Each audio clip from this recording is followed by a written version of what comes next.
Hi friends, welcome to Kiran reviews YouTube channel. ముందుగా ఈ వీడియోకి లైక్ చేయండి. స్వామీజీ ద్వారా గుండె పగిలే నిజం. తెలుస్తున్న ఆనందీ జ్యోతి జైల్లో జీవనకి. ఇందుమతికి ఊహించని షోకిచ్చిన ఇన్స్పెక్టర్. ఆనంది అయితే ఇక పద్మమ్మ చనిపోవడంతో ఏడుస్తూ ఉంటుంది. ఏంటమ్మా, ఎందుకు నన్ను వదిలేసి వెళ్ళిపోయావు? నేనేం పాపం చేశానని నన్నిలా ఒంటరిని చేసి వెళ్ళిపోయావు అంటూ ఏడుస్తూ ఉండంగా ఇంతలో పూజారి తాతైతే, ఏంటమ్మా కుట్టి, ఇదంతా ఆ శివయ్యని జీవితంతో ఎందుకు ఇలా ఆడుకుంటున్నాడో అర్థం కావడంలేదు. మంచివాళ్లకే ఎప్పుడూ కష్టాలా? చెడు చేసిన వాళ్లకి ఆ దేవుడు ఎందుకు శిక్ష వేయడంలేదో అర్థం కావడంలేదు. ఎన్ని సంవత్సరాలనుంచి ఆ శివయ్యని పూజిస్తున్నాను. నిన్ను చిన్నప్పటినుంచి చూస్తూనే ఉన్నాను. నీ చిన్న వయసునుంచి నువ్వు కష్టాలు పడుతూనే ఉన్నావు. ఇప్పటికీ పడుతూనే ఉన్నావు. ఆ శివయ్యకి నీమీద కనీసం జాలికూడా కనిపించడంలేదా? నువ్వు నీ కన్న తల్లిదండ్రుల్ని దూరం చేసుకున్నావు. నీ జాతకంలో ఉన్న దోషం వల్ల నీ తల్లికి దూరమయ్యావు. నిన్ను ప్రాణంగా పెంచిన పద్మమ్మ కూడా ఇప్పుడు నీకు దూరమయ్యింది. అసలు ఇన్ని సంవత్సరాలుగా ఆ శివయ్యని పూజిస్తున్నానే, ఆ శివయ్య ఏం చేశాడన్నమ్మా? నువ్వు ఇప్పుడు కూడా శివయ్యనే పట్టుకుని బాధపడుతున్నావు. నీకు ఆ శివయ్య మీద కోపం రావడంలేదా? నాకైతే చాలా కోపం వస్తుంది. మంచివాళ్లకి ఎప్పుడూ కష్టాలేనా? ఎప్పుడూ కూడా కనీసం వాళ్లకి మనశ్శాంతి అన్నది ఉండదా అంటూ ఇక అడుగుతూ ఉంటాడు పూజారితాత. నా శివయ్య నేనే జీవనని నిజాన్ని బయటపెట్టమన్నట్టు నాకు ఆజ్ఞ వచ్చింది అంటూ ఆనంది చెప్పంగానే ఆ మాటకి ఇందుమతి ఒక్కసారిగా షాకవుతుంది. ఇదేంటి, ఆ పద్మమ్మని చంపేస్తే మనకెలాంటి ఇబ్బందీ లేదు, ఇక నిజం బయటపడదు అనుకుంటే, ఇదేంటి, ఆ శివయ్య ఆజ్ఞ ఇచ్చాడు, నిజాన్ని బయటపడతాను అంటుంది. ఇప్పుడు మనమేం చెయ్యాలి? మొన్నేగా పద్మమ్మ చచ్చిపోయింది. ఇప్పుడు దీన్ని కూడా చంపేద్దాము అంటే ఖచ్చితంగా అనుమానం వస్తుంది. ఇప్పుడు ఏం చెయ్యాలో అర్థం కావడంలేదు. ఇది నిజాన్ని బయట పెట్టకుండా ఉండాలి అంటే మనం ఖచ్చితంగా ఏదో ఒకటి చేసి తీరవలసిందే. ఇది నిజం బయటపెట్టడానికి వినలేదో, ఇప్పుడు నిజం బయటపెట్టాలి అనుకుంటుంది కదా. మీ అమ్మ కాలుజారి పడిపోయేలా చెయ్యాలి. మీ అమ్మకి తలకి దెబ్బ తగిలేలా చెయ్యాలి. అప్పుడు తను నిజం బయటపెట్టాలి అనుకున్నప్పుడు తన తల్లికి ఇలా జరిగింది అన్న ఒకే ఒక కారణంతో ఇక ఆనంది నిజాన్ని బయటపెట్టే అవకాశమే ఉండదు అంటూ ఇందుమతి అయితే జీవనతో చెప్తూ ఉంటుంది. ఏమో పెద్దమ్మా, మనం ఎన్ని చేసినా కాని నాకైతే అంతా వృధా అయ్యేనే అనిపిస్తుంది. ఏదో రకంగా ఏదో పక్కనుంచి నిజం బయటపడిపోతుందేమో అని అనిపిస్తుంది అంటూ జీవనైతే అంటూ ఉంటుంది. అదేంటి, నువ్వే ఇంతలా భయపడిపోతున్నావు? ఇలా భయపడుతూ ఉంటే మనం ముందుకు వెళ్లలేము. మనం ఖచ్చితంగా ఆనంది చేతిలో ఓడిపోతాము. ఆస్తి రాకపోగా మనం జైల్లో చిప్పకూడి తినవలసి వస్తుంది. అది గుర్తుపెట్టుకో అంటూ ఇందుమతి అయితే జీవనతో చెప్తూ ఉంటుంది. ఏం గుర్తుపెట్టుకోవడమో ఏంటో, మనం చాలా ధైర్యంగా పద్మమ్మని చంపేశాము. ఆ నిజం గనక బయటికి వస్తే మనం జైల్లో చిప్పకూడి తినాలి. అంతేకాకుండా ఈ ఆనందీయే అసలైన జీవనన్న నిజం కూడా బయటికి వస్తే మన జీవితమే అధోగతి పాలైపోతుంది అంటూ ఇక జీవనైతే చెప్తూ ఉంటుంది. పద్మమ్మని మనం చంపేశామని ఎవ్వరికీ అర్థం కాదే, ఎందుకంటే ఎవ్వరూ కూడా గుర్తుపట్టలేకపోయారు కదా. అందరూ కూడా గుండాకి చచ్చిందని అనుకుంటున్నారు. ఇక ఈ నిజం బయటికి వచ్చే అవకాశమే లేదు. ఇక ఆనంది అంటావా? నేను చెప్పింది చెప్పినట్టు చేస్తే అది ఖచ్చితంగా నిజాన్ని బయటపెట్టదు అంటూ ఇందుమతి అయితే చెప్తూ ఉంటుంది. మరొకవైపు సింహాద్రి అయితే చాలా బాధపడుతూ ఉంటాడు. ఏంటి పద్దాలు, ఏంటి నాకెందుకింత అన్యాయం చేశావు? ఎందుకు నన్ను ఒంటరివాడిని చేసి వెళ్ళిపోయావు? నువ్వు లేకుండా నేనెలా బ్రతకాలి? నువ్వు లేకుండా నా జీవితం ఏమైపోవాలి అంటూ సింహాద్రి ఎంతగానో కన్నీళ్లు పెట్టుకుంటూ ఏడుస్తూ ఉంటాడు. మామా, నువ్వు ఏడవద్దు మామా, నువ్వు ఉదయాన్నే వస్తావో నీతో ఏదో నిజాన్ని చెప్పాలని అత్త చాలా ఆరాటపడింది. నిజం చెప్పిన తర్వాత నాకు ఏట మాంసం తెప్పించి వండి, అలాగే నాకిష్టమైన బూరెలు కూడా వండి పెడతానంది. కాని ఈ లోపల ఏమైందో అర్థం కావడంలేదు. అత్త సడన్గా ఇలా మనల్ని వదిలేసి వెళ్ళిపోతుందని అస్సలు అనుకోలేదు అంటూ శ్రీను అయితే ఏడుస్తూ ఉంటాడు. అవునురా, నువ్వు నిజమంటే గుర్తుకొచ్చింది. ఆ రోజు పద్దాలు నాకు ఫోన్ చేసి ఏదో చెప్పబోయింది. కాని నా దురదృష్టం చాతు, ఆ రోజక్కడ సిగ్నల్స్ లేకపోవడంతో పద్దాలు చెప్పిన ఒక్క ముక్కు కూడా నాకర్థం కాలేదు. నా పద్దాలు చివరిసారిగా నాకేం చెప్పాలనుకుందో కూడా తెలియడం లేదు అంటూ ఇక ఎంతగానో ఏడుస్తూ ఉంటాడు సింహాద్రి అయితే. ఇంతలో అలేఖ్య అయితే వస్తుంది. పెద్దనాన్న, నువ్వు ఇలా ఏడుస్తూ ఉంటే ఆనంది పరిస్థితి ఏంటి? ఆనంది కూడా ఉదయం నుంచి ఏమీ తినకుండా ఆ గుడిలోనే ఆ శివయ్య ముందు మొరపెట్టుకుంటూ ఏడుస్తూ ఉంది. నువ్వే తనకి ధైర్యం చెప్పాలి. అటు ఆదిచాకి దూరమైంది, ఇటు పెద్దమ్మ దూరమైంది. ఆనంది తట్టుకోలేదు పెద్దనాన్న. మీరిలా ఏడుస్తూ ఉంటే ఆనందిని ఎవరూ ఊదారుస్తారు. తనని మీరు తప్ప ఎవ్వరూ ఊదార్చలేరు అంటూ ఇక చెప్తూ ఉంటుంది అలేఖ్య. అవును నా బిడ్డ ఎక్కడికి పోయింది, గుడిలో ఏడుస్తూ ఉందా అంటూ సింహాద్రి అయితే ఇక ఆనందిని వెతుక్కుంటూ వెళ్తాడు. ఇక శివయ్య ముందే ఏడుస్తూ కూర్చున్న ఆనందిని చూసి, ఏంటి బిడ్డ, ఇదంతా ఎందుకు ఏడుస్తున్నావ్? నీ శివయ్యని పట్టుకుని ఎందుకు ఏడుస్తున్నావ్? నీ శివయ్య నీ జీవితంలో ఏం మిగిల్చాడని? అన్నీ లాక్కోవడమే కదా ఆయన పని. నీ జీవితం సంతోషంగా ఉంది అనుకున్న ప్రతిసారీ నీకన్నీ దూరం చేయడమే కదా ఆయన చేసిన పని. మరి ఎందుకమ్మా ఇంకా నీ శివయ్యని తలుచుకుంటూ ఆయన్నే పట్టుకొని వేలాడుతున్నావ్? ఆయన నీ జీవితానికి ఏమీ చేయడు.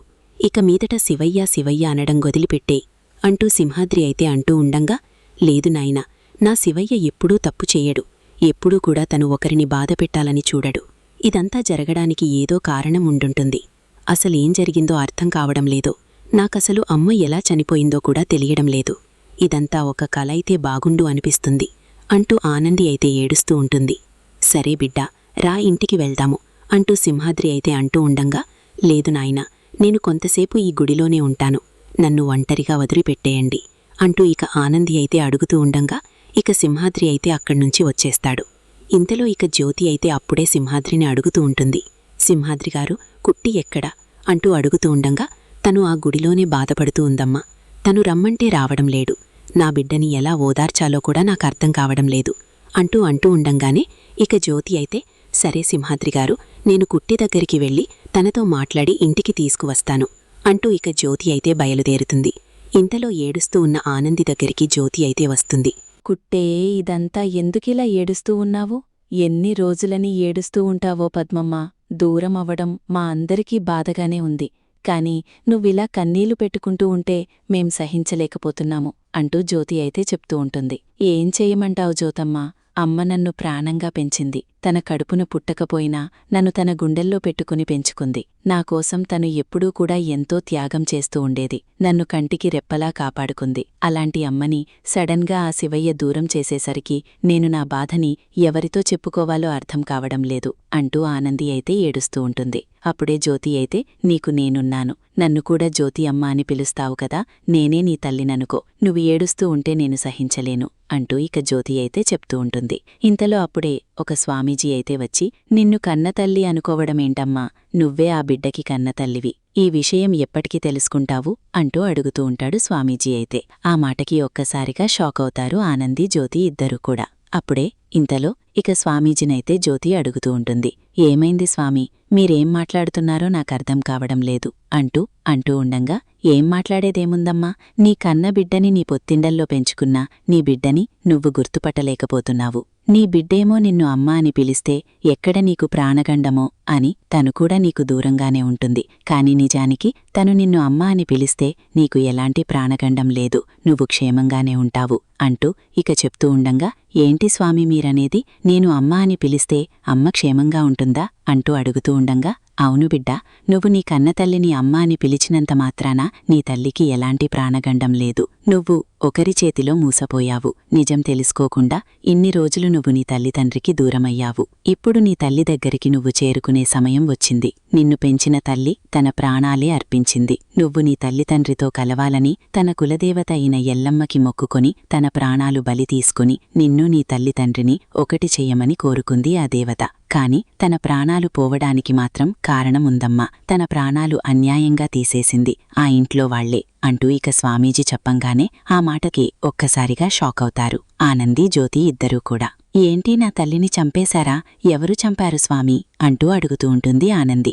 ఎవరూ చంపలేదమ్మా, ఆ ఇందుమతి జీవనే నీ తల్లి ప్రాణాలు పోవడానికి కారణమయ్యారు. ఆ మహాతల్లి కోరుకోవడంతో ఆ ప్రాణాలు అలా గాలిలో కలిసిపోయాయి అంటూ ఇక స్వామీజీ అయితే చెప్పంగానే ఆ మాటకి ఆనంది జ్యోతి ఇద్దరూ కూడా షాకవుతారు. నా తల్లిని చంపేసింది జీవనా ఇందుమత్య, వాళ్ళని వదిలిపెట్టేదే లేదు అంటూ ఇక ఆనంది అయితే చెప్తూ ఉంటుంది. అమ్మా, అన్ని నిజాలు బయటపడే సమయం వచ్చింది. నువ్వు పూజిస్తున్న నీ శివయ్య ఎప్పటికప్పుడే నిన్ను హెచ్చరిస్తూ ఉన్నాడు నిజం బయటపెట్టడానికి. కాని నువ్వే ఆ నిజాన్ని బయటపెట్టకుండా అడ్డంకులు ఏర్పరచుకుంటూ ఇప్పటివరకు గడిపేస్తూ వచ్చావు. కాని ఇప్పటికైనా నిజాలు తెలుసుకొని నువ్వు కళ్ళు తెరుచుకొని నిజాలన్నీ బయటపెట్టు. ఎవరినో కాపాడడానికి నీ జీవితాన్ని నువ్వు బలిపెట్టుకొని ఆ శివయ్యని నిందిస్తూ ఉంటే ఎలా కుదురుతుంది? ఆ శివశివయ్య ఆజ్ఞతోనే నువ్విప్పుడన్ని నిజాలు తెలుసుకున్నావు కాబట్టి నీ పోరాటం నువ్వు చెయ్యంటూ ఇక స్వామీజీ అయితే అన్ని నిజాలు బయటపెట్టి వెళ్ళిపోతాడు. అప్పుడే జ్యోతి అయితే ఆనందిని దగ్గరికి తీసుకుని నువ్వు నా కన్న కూతురా, ఇన్ని రోజుల ఆ విషయాన్ని తెలుసుకోలేకపోయాను. నేనెంత గుడ్డిదాన్ని బ్రతికాను. నా కన్న బిడ్డని నేనే గుర్తుపట్టలేకపోయాను. నా రక్తాన్ని నేను గుర్తించలేకపోయాను అంటూ ఇక బాధపడుతూ ఉంటుంది జ్యోతి. జ్యోతమ్మ, ఇన్ని రోజులు జీవన ఎన్ని తప్పులు చేసినా క్షమిస్తూ వచ్చాను. ప్రతి విషయంలో తను తప్పు చేస్తూనే ఉంది. అన్ని తప్పులు కూడా క్షమిస్తూ వచ్చాను. కాని ఇప్పుడు వదిలిపెట్టేదే లేదు. తనని ఖచ్చితంగా అరెస్ట్ చేయించే తీరుతాను అంటూ చెప్తూ ఉంటుంది. ఆనంది, నువ్వు వదిలిపెట్టినా నేను వదిలిపెట్టను. నా కూతురు జీవితం ఇంత దారుణంగా మలుపులు తిరగడానికి కారణమైన వాళ్ళిద్దరూ కూడా శిక్ష అనుభవించి తీరవలసిందే. వాళ్లని క్షమించే ప్రసక్తి లేదు అంటూ జ్యోతి కూడా ఆనందిని తీసుకుని నీ ఇంటికైతే వస్తుంది. అప్పుడే ఇక జీవన అంటూ గట్టిగా అరవంగానే జీవన, ఇందుమతి ఇద్దరు కూడా కిందకొస్తారు. ఏమైంది జ్యోతి, ఏం జరిగింది? అంత గట్టిగా అరుస్తున్నావంటూ ఇందుమతి అయితే అడుగుతూ ఉంటుంది. ఏమైందా అంటూ ఇక జీవన చంప ఇందుమతి చంప పగలగొడుతుంది జ్యోతి అయితే. అది చూసి ఒక్కసారిగా ఇందుమతి జీవన షాక్ అవుతారు. జ్యోతి, ఏమైంది? నీ చిన్నత్తయ్య నన్ను కూడా చూడకుండా నన్నెందుకు కొట్టావు అంటూ అడుగుతూ ఉండంగా, చంపలేదు, ఇంకా సంతోషించండి. మీలాంటి పాపిష్ట వాళ్ళని చంపినా కూడా అకంకమంటుకుంటుంది. అందుకనే మీరు జీవితాంతం జైల్లో చిప్పుకూడి తినాలి. ఇప్పుడు చంపితే ఏదో 2 నిమిషాల్లో మీ ప్రాణం పోతుంది. మీకెలాంటి బాధ తెలియదు. కానీ అదే జైల్లో ముష్టివాళ్లలా చిప్పుకూడి తింటే జీవితాంతం శిక్ష అనుభవిస్తే మీరు చేసిన పాపాలన్నీ మీకు తెలిసివస్తాయి. అమాయకురాలైన పద్మమ్మని చంపేశారు. నా కన్నబిడ్డైన ఆనందిని ఎన్ని రోజులు దూరం చేసి ఎంతగానో బాధపెట్టారో మిమ్మల్ని వదిలిపెట్టను అంటూ జ్యోతి అయితే అడుగుతూ ఉండంగా, అప్పుడే సూర్య అయితే అడుగుతూ ఉంటాడు. ఏమైంది జ్యోతి, ఏం జరిగింది? అదేంటి మన కన్నబిడ్డ ఆనంది అంటున్నావేంటి అని అడుగుతూ ఉండంగా, అవునండి, మన కన్న కూతురు, మన రక్తం పంచుకుని పుట్టిన బిడ్డ కుట్టియే మన అసలైన వారసురాలు. ఈ ఇందుమతి తన స్వార్థంతో తను కావాలని మన బిడ్డను మనకి దూరమయ్యేలా చేసింది. ఈ జీవనని ఇంట్లోకి వచ్చేలా చేసింది. ఈ జీవని ఎవరో కాదు, దీని భర్త రెండో భార్య కూతురు అంటూ ఇక జ్యోతి అయితే చెప్పంగానే ఆ మాటకి సూర్య కూడా ఒక్కసారిగా షాక్ అవుతాడు. ఇన్ని రోజులు నిన్నొక తన్న తల్లిలాగే చూసుకున్నాను. నువ్వు చిన్నమ్మవైనా మా అమ్మకిచ్చే గౌరవమే నీకిచ్చి నిన్ను ఎంతో ప్రేమగా చూసుకున్నాను. నీకు గతి లేకపోతే నీ కుటుంబాన్ని పోషిస్తూ నీ కొడుకుని గొప్ప ప్రయోజకుణ్ణి చేశాము. అలాంటి మమ్మల్ని, మా కుటుంబాన్ని నాశనం చేయాలని చూస్తామా? నిన్ను వదిలిపెట్టను. నిన్ను ఇప్పుడే అరెస్ట్ చేయిస్తాను అంటూ సూర్య కూడా అంటూ ఉంటాడు. నేను పోలీసులకి ఫోన్ చేశానండి, వాళ్లు వస్తూ ఉంటారు అంటూ జ్యోతి అయితే చెప్పంగానే ఇంతలో అప్పుడే పోలీసులైతే వస్తారు. రండి ఇన్స్పెక్టర్, వీళ్లే ఆ దుర్మార్గులు అంటూ జ్యోతి అయితే చెప్పి వాళ్లని అరెస్ట్ చేయిస్తుంది. ఇక పోలీస్ స్టేషన్లో ఉన్న ఇందుమతి, జీవన ఇద్దరూ కూడా ఆలోచిస్తూ ఉంటారు. ఇప్పుడేం చెయ్యాలే, మనమెలా బయటకి పడాలి? ఆ పద్మమ్మని చంపేశాము, ఇక నిజనిజాలు బయటకి రావు, మనకెలాంటి ఇబ్బంది లేదు అనుకునేలోపే ఇలా జరిగిందేంటి అంటూ ఆలోచిస్తూ ఉంటారు ఇద్దరూ కూడా. పెద్దమ్మ, ఒక పంచేద్దామా? మనం ఆ ఇన్స్పెక్టర్తో మాట్లాడి ఎంతోకంత లంచమిస్తామని చెప్తే ఖచ్చితంగా వదిలేస్తాడు కదా.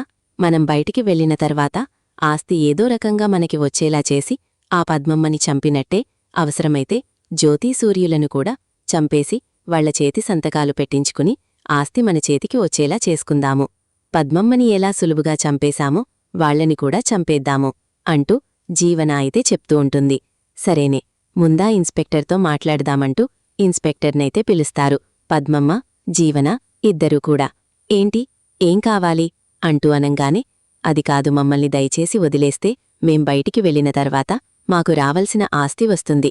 అప్పుడు దాంట్లో మీకు ఎంతో కంతిస్తామో, దయచేసి మమ్మల్ని వదిలేయండి, మీ రుణం ఖచ్చితంగా తీర్చుకుంటాము, మీరెంతటితే అంత ఇస్తాము అంటూ ఇందుమతి, జీవన అయితే చెప్తూ ఉండగా, ఏంటి, మిమ్మల్ని వదిలేస్తే నా రుణం తీర్చుకోవడానికి ఎంతో కంతిస్తారా? అంటే నేను ఒక లంచంగొండిలా కనిపిస్తున్నానా? మిమ్మల్ని వదిలేసి డబ్బులు తీసుకుని నేనెలా పాపం చేస్తాననుకున్నారు? మీరు చేసిన దుర్మార్గాలు, కుట్రలు అన్నీ తెలుసు. ఇప్పుడు బయటికి వెళ్లిన తర్వాత ఆ ఫ్యామిలీని లేపేసి ఆస్తి మొత్తం మీ సొంతం చేసేసుకుని ఆ పాపంలో వాటా నాకు కూడా పాడేద్దాము అనుకుంటున్నారా? మీరు జీవితాంతం జైల్లో చెప్పకూడదు, తినాలి. ఇప్పుడు నాకు లంచమిస్తానని చెప్పారు కదా, ఇది రికార్డ్ చేశాను. దీన్ని అడ్డు పెట్టుకుని మీకింకా ఎక్కువ శిక్ష పడేలా చేస్తాను. ఇక మీరు జీవితంలో బయటికి రాలేరు. మీరు ఇక జీవితాంతం కుమిలి చావవలసిందే అంటూ ఇక చెప్తూ ఉంటాడు ఇన్స్పెక్టర్ అయితే. ఆ మాటకి జీవన, ఇందుమతి ఒక్కసారిగా షాక్ అవుతారు. ఓసే జీవన, నీ మాట విని అనవసరంగా ఆ ఇన్స్పెక్టర్ని అడిగినందుకు ఇప్పుడింకా ఎలాంటి శిక్షలు వేయిస్తాడో నీ మాట నమ్మి నా జీవితం కూడా రోటుపాలు చేసుకున్నాను అంటూ ఇందుమతి అయితే జీవనాని అంటూ ఉంటుంది. నిన్ను నమ్మి నా జీవితాన్ని నాశనం చేసుకున్నాను అంటూ జీవన కూడా ఇందుమతిని నిందిస్తూ ఉంటుంది. ఇక జ్యోతి, సూర్య ఇద్దరూ కూడా ఆనందినైతే ప్రేమగా దగ్గరికైతే తీసుకుంటారు. ఈ వీడియో గనక నచ్చితే తప్పకుండా ఒక లైక్ చేయండి.